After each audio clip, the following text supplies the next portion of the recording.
Hey there everybody, Zelda here, welcoming you back to more Let's Play Pikmin 2. In the last episode, we began the end and started the Dream Den, the final dungeon in Pikmin 2. And as redundant as it sounds, we're going to begin the dungeon of the end in this episode, friends. Obviously, if you could not tell, based upon my actions and my words today that you are hearing right now. As we kill this Luscious Ball Jelly Float and venture forth. Oh, hello there, Mr. Crawmad. Someone's a bit crabby this morning. Oh, I do slay myself sometimes, friend. I do slay myself sometimes. Oh. Lure him out with our stupid little prank and then rush his bum in hopes of achieving great success. But we shall pull back because there are lots of spotty orange ball bears. Bulbs, not ball bears. There are no ball bears here. Ball bears here. Ball bear. We are not too fond of your kind out here, ball bears, so we would appreciate it if you kindly went back to where you came from. Back in that deep old cellar that no one likes. I don't even know what I'm saying, friends. I'm just speaking gibberish nonsense. All of that the gibberish nonsense. Anyway. Just have a... Ooh, that was a close one. The closest of ones, if I do say so myself. Oh, we have a kiwi over here. Kiwis. Oh, I haven't had a kiwi in a while. I wonder if they're still good. Kiwis are probably still delicious. I don't see any reason why they wouldn't be. That would be so foolish of me. Let's see here. Try to keep the path nice and clear for us so we do not impose our Pikmin to any more peril than need be. That's the most key portion of this dungeon, is to minimize exposure to danger. In fact, that is typically the key idea in video games, is to expose yourself to the least possible amount of danger. I ceiling. I ceiling times. I don't know why I said I ceiling. Icing. What am I saying? I don't even know what I'm saying. I am just literally speaking the most incoherent gibberish. Gibberish. Oh, that's why this dungeon's annoying. I see we have to destroy the exit in order to vacate ourselves from this residence. The disguised delicacy. What is it disguised as? Is it disguised because of the fact that... Oh. You see? You're going to be smart about this. It is disguised because it is a green fruit that is shrouded in a, how you say, brown cloak? Interesting. I'd like to hear the logic behind that. But first we must swarm this Crawmad and end his life abruptly. And then proceed to end the life of this jellyfoot, because if this game has taught us anything, friends, it is that nature is evil, and it must be burned to the ground, or destroyed through the help of many small allies. Because remember, friends, stuff. I don't know. If you want to say something inspirational and awe-inspiring, but the words just weren't there. Maybe they'll be there later in the dungeon when we have more awe-inspiring things to accomplish. But firstly, let us bash our heads against this rock, have a nice classy rock bashing party. Not everyone was invited to it, but, you know, sometimes having classy parties is an okay thing. You know, just sometimes you just want to talk like this. You know? Just have that downward inflection on your voice. You know? Or sometimes you can have upward inflection on all your words, and that's just as annoying, but no one tells you it because they don't want to hurt your feelings. Like right now, no one wants to be like, God, you're annoying, and shut the front door. Alrighty, friends. This particular sublevel is a little annoying because we have to go with a Gatling Groin perched high atop a tower. I wish I could distract him. In fact, I think that's what I'm going to do. Hello, Mr. Groink. Look at me. I'm ever so more impressive than the president. And our distractions worked. Oh, it's only worked temporarily. How unfortunate! Get over here, boy. Boy. Get over here. Come on, Jeffries. I got two of you, but I can't have enough of you. I don't need that many of you, but I can't ever seem to have enough of you. You see, that's a tricky thing. Is the more... See? I can't shake him! You know what? Here's what we're going to do. We're going to end this poor bastard's life once again. Alright, come here, yellows. The old task is a brave one. Actually, I will need you in a moment, yellows. I spoke too soon. I spoke a brief, fair moment too soon. Come on, Jeffries. Jeffries, get out of there. Come on, boys, get out of there. Get out of there. Ooh, boys, you're getting it close. You're getting it close. But that's okay. Let us navigate ourselves this way now. Come here, sir. Anyway, here's what we're going to do. Shoot your cannon. And now kill this hairy bubble. And now back the hell out. Come on. Perfect. Absolutely perfect. There we go. That's exactly what I intended. And now we are going to make a mild mad dash up this hill. So first fire your cannon this way. Oh, I seem to have failed there. Let's try again. Fire your cannons. Fire all the cannons. And now, double motion and go! That also will help us from... There we go. That'll also help us from having to carry back his dead corpse to prevent him from regenerating. Very wonderful. And then let us finish off this last defenseless little ball orb and his leg quickly so that he feels no pain. Nothing bad will come with... Let's get rid of these Jeffries and capture the 2 treasures for the floor. See, friends, that's kind of the theme of this dungeon, is it'll give you a little problem, and then you just gotta figure out the best way to fix it. The best way to fix it is typically the best way to fix it. You know what I'm saying? Do you know what I'm saying? Do you know what I'm super saying? I would hope you know what I'm super saying.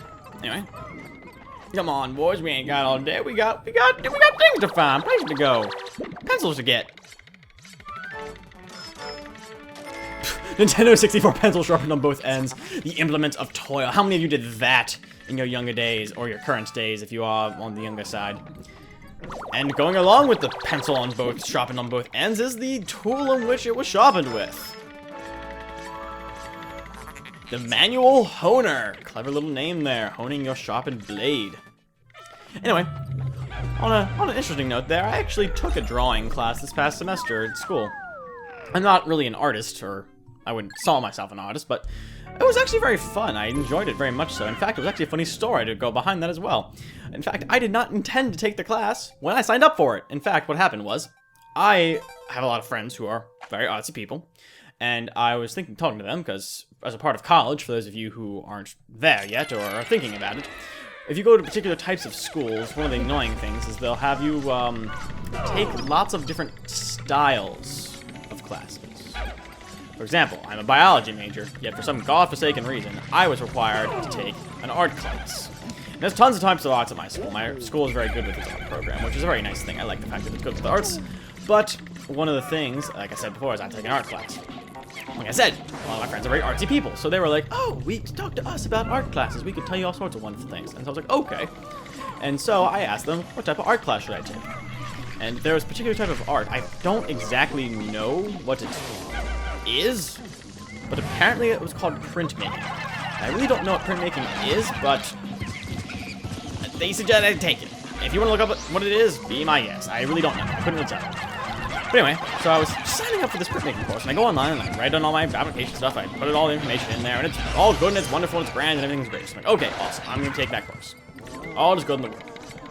However, I go into class, day 1, and the professor comes in and says, hey everybody, welcome to drawing for non-majors. Non-majors being that I'm a not-art major taking a drawing class. Makes sense, right? Anyway, and I go in there and I talk to her and I'm like, wait, this is not printmaking. And she's like, no, it's not. And I was like, this is awkward. I signed up for the wrong class unintentionally. Boy, get out of here. Jeffrey, come, Jeffrey, come on.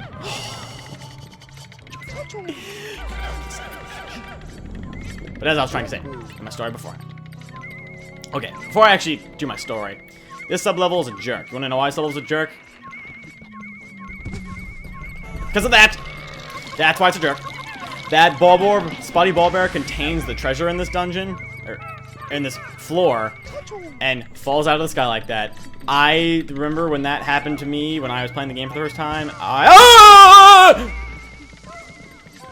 Did that. That was my exact reaction, probably. That was a very good, close reaction to what I actually did in real life. Good God. Dungeon. You know how to scare a guy. You don't mind. Anyway.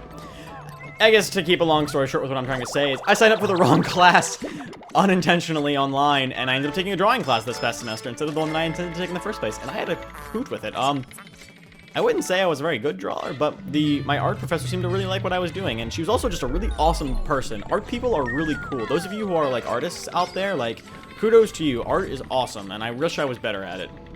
No, artists are really cool. I like artsy people. They're fun to hang out with and talk to. Some of them can be a little strange. But then again, so am I, so I don't really care. But there we go, 2 sublevels down. In fact, 3 sublevels down. Oh, I'm losing count already. Oh, the 4th sublevel already. Oh my god, guys, it's going so fast.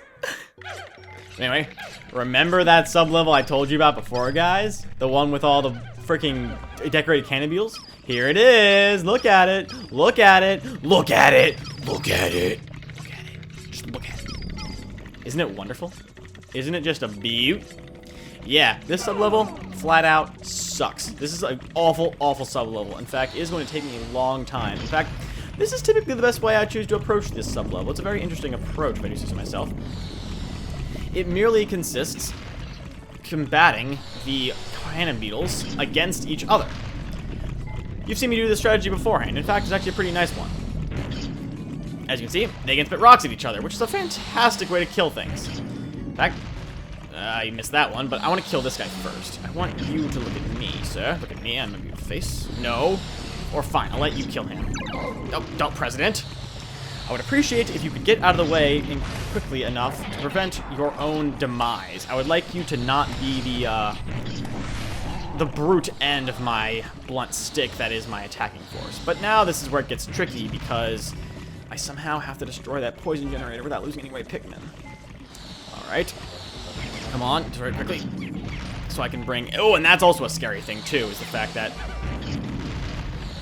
sometimes they can shoot these rocks over the wall unintentionally and shoot your Pikmin where you think that they're going to be protected. This sublevel sucks. I hate it. But you have to take your time and don't be reckless or else you are going to lose Pikmin. That's bad news bears. Alrighty.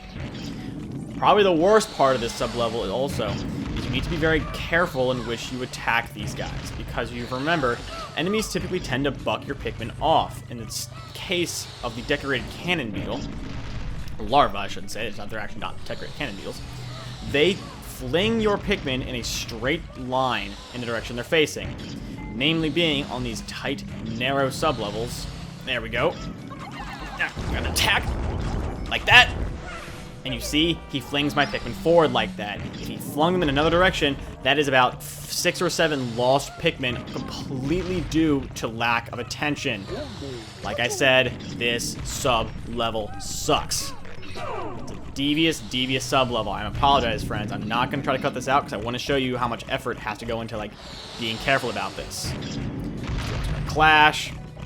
But yes, so, serious talk aside, friends, what is up with you today? Just gotta keep things lighthearted here. We can't have a bunch of sourpusses all day. Oh, it seems you unintentionally killed one of your friends without needing to do anything. Thank you ever so much. In fact, the best way to probably handle this is to zoom all the way out and draw direct lines of sight in between the two of them, like that. Probably works for the best. Another good strategy also is to figure out where the dang treasures are beforehand, so I don't waste my time trying to go to clear out areas where the treasure isn't even at, in fact. And luckily for me, the treasure is all the way down here. Fantastic. That's exactly what I want. So, it seems we have to kill some Anode beetles along the way, and some electrical hazards. Wonderful, friends. Just wonderful. I just love it. I just love it. I also need Olimar to clear some of these poison things as well. In fact, I'm going to have him bring the yellows and the whites down with me. Here, boys. In fact, no, you shall sit here, and I shall resume attention with my brute squad. Come here, brute squad.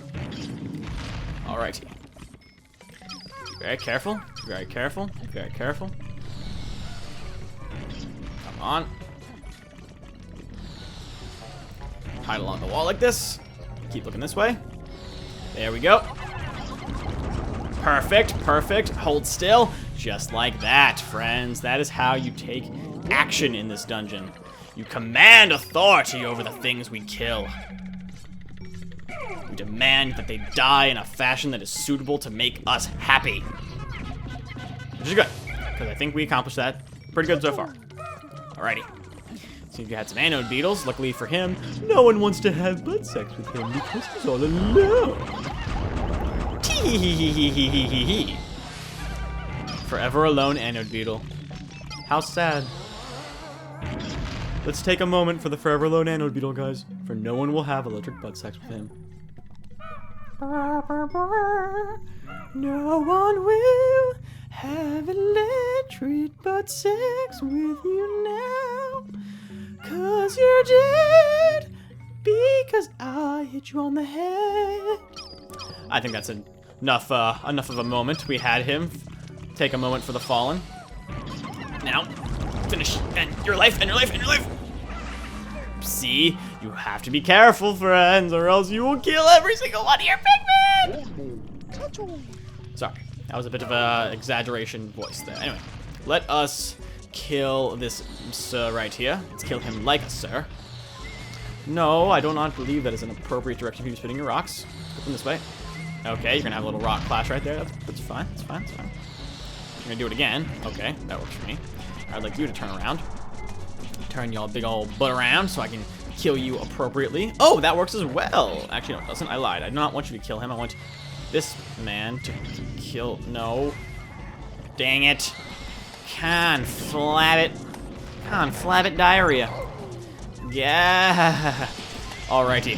One thing I may do, friends, considering the length of this particular sub-level for the later episodes of this, considering this honestly might take an entire episode, I'm going to cut, or speed up actually with some music to some of the more boring sub-levels after this episode, however, because I wanted to show this sub-level, because this is an annoying sub-level. However, I wanted to, wow, I need to focus on doing things right and not talking.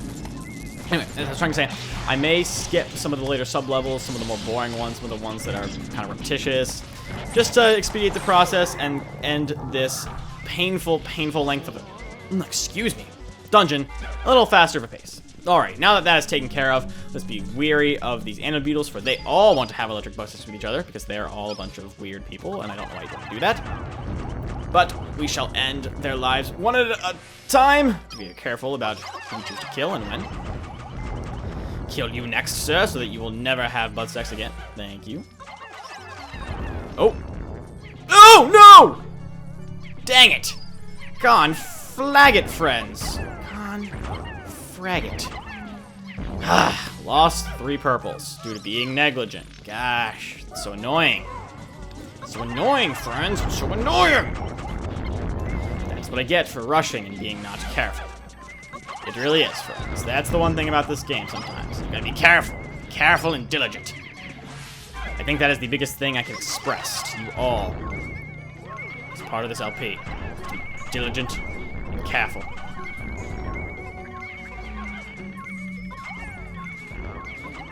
Very diligent and careful. There we go. Sorry, that was a bit of an exaggeration. I didn't need to be that diligent and careful. We had enough diligence and carefulness going into that already. Alrighty, friends. What I will be doing, however, is because this particular treasure is far away. Well, actually, before I say that, let us see how fast these Pikmin move it. Considering these are whites after all, they're the speediest. Yeah, I'm just gonna cut to when these guys return the treasure, and then we're gonna hit up the next sub-level, friends. I'll see you all in a second.